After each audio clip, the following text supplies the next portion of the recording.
Hi guys. सो आज मैं आपको आपका ये टायर प्रिडिक्शन का फिटिंग दिखाने जा रहा हूँ जो मैंने प्रीवियस वीडियो में भी दिखाया था। सो कम आई शो यू कैसा लग रहा है अभी अपने चेंजिंग द टायर्स। मेरा व्यू देख लीजिए आप। Look at the view। वैसे बहुत ठंड पड़ रही है यहाँ पे भी, सब सूखा पड़ा हुआ है। मेरे दोस्त लोग वहाँ पे सब बैठे हुए हैं। अब बताओ तो आपका टायर का ये देखिए अभी टायर साइज़ कितना अपग्रेड हो गया इसका। पहले ये था आपका 130 सेक्शन, अभी देखिए 115 सेक्शन। और इसका चौड़ाई देखिए आपका 2 इंच बढ़ गया इस पर इसका। और मैंने इसका फिटिंग किया है आपका, जैसे मैंने बताया था 150/17 R17।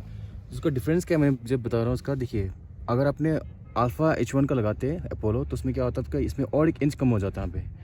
और 1 इंच कम होता है मतलब कि इसका ग्राउंड क्लियरेंस और 1 इंच से और घट जाता है। ऑलरेडी इस बाइक का ग्राउंड क्लियरेंस ऑलरेडी कम है बहुत, ठीक है। तो इसमें अगर आपने अल्फ़ा H1 का लगाया तो और ग्राउंड क्लियरेंस कम हो जाएगा। तो कहीं अगर आप ऑफ रोडिंग के लिए जा रहे हो, किसी के लिए जा रहे हो तो इसमें काम नहीं करने वाला, फिर से आपका बॉडी में बहुत लगेगा। इसका तो ये आपका हो गया पीछे का। और ये देखिए आगे का तो वही रहा जो कंपनी दिया था, वही टायर है इसका। बस साइज़ भी सेम है, सब कुछ सेम है। इसका एक ही डिफरेंस क्या है आपका, इसमें डिफरेंस है आपका ये ट्यूबलेस, ठीक है।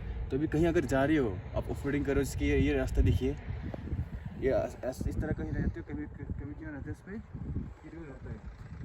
तो उसमें बहुत बार ऐसा किसी का पंक्चर होने का बहुत ज़्यादा चांसेस रहता है। तो एटलीस्ट अगर ट्यूबलेस हो गया तो वो टेंशन नहीं रहता कि तब पंक्चर हो जाता है।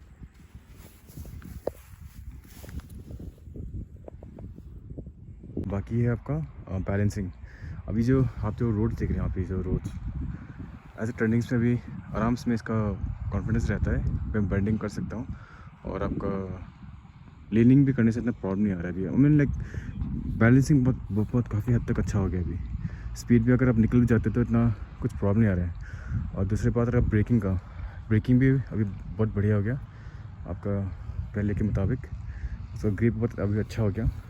मतलब कि एक रहता है आपका कि हाँ अब डर नहीं लगता है, वो थोड़ा कॉन्फिडेंस रहता है कि चलो यार इस बार मैं निकल जाऊँगा बोल के। नहीं तो पहले मेरी जितने भी साथी थे सब लोग पहले आगे निकल जाते थे, मैं सबसे पीछे रहता था। कि हम like I ride very cautiously. ये नहीं कि हम रफ राइडर, लेकिन मैं बहुत ध्यान से चलाता हूँ क्योंकि मुझे कभी मैं रिस्क नहीं लेता, अननेसेसरी रिस्क मैं नहीं लेता कभी।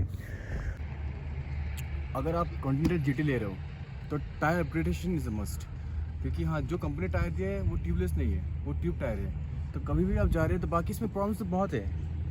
माइलेज ना देना, मैंने इसके पहले कहा था बेंडिंग कर नहीं सकते हो, ये सकते हो वो सकते हो, everything can be like still manage.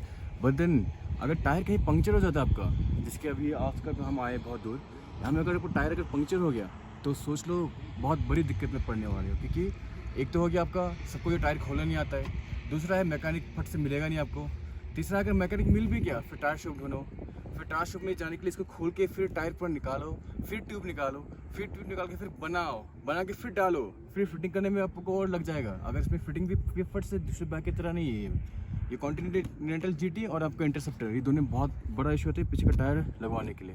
तो इसलिए मेरे से एक बहुत बड़ा सलाह है, बाइक ले रहे हो बाकी सब इशू आप हैंडल कर सकते हो, टैकल कर सकते हो, लेकिन ये टायर पंक्चर का इशू बहुत तकलीफ होता है। इसलिए मैं बोल रहा हूँ आप भी मेरी तरह टायर को चेंज करवा लीजिए जितनी जल्दी हो सके, एटलीस्ट ट्यूबलेस करवा लीजिए। That's it for today.